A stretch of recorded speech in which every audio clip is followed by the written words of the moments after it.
Nous allons nous intéresser aujourd'hui à l'immobilier qui résiste. Alors l'immobilier qui résiste, est l'immobilier en phase avec une thématique forte et durable, la consommation. La consommation en France représente plus de la moitié du PIB. Je rappelle la définition de la consommation, c'est le fait de consommer, utiliser des biens ou des services afin d'assouvir des besoins ou des désirs. Cette consommation en France, elle est très peu corrélée à l'élasticité prix-revenu, elle est assez peu volatile et décorrélée des périodes de crise ou des périodes d'inflation comme nous venons de le vivre.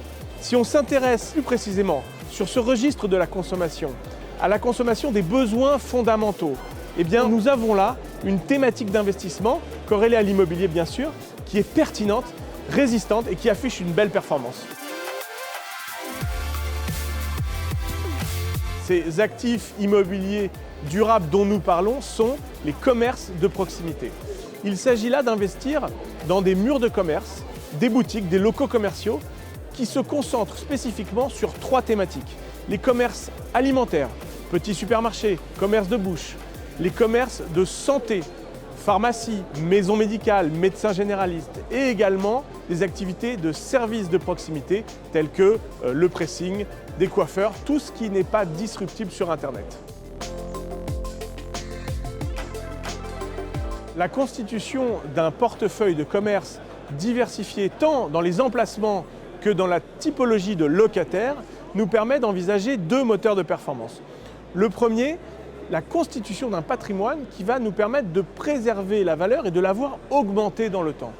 Deuxième moteur de performance, la génération de loyers stables et durables. Nous envisageons des revenus locatifs de l'ordre de 5,5 à 7,5% à l'achat en fonction de la ville, du quartier et de la typologie de commerce.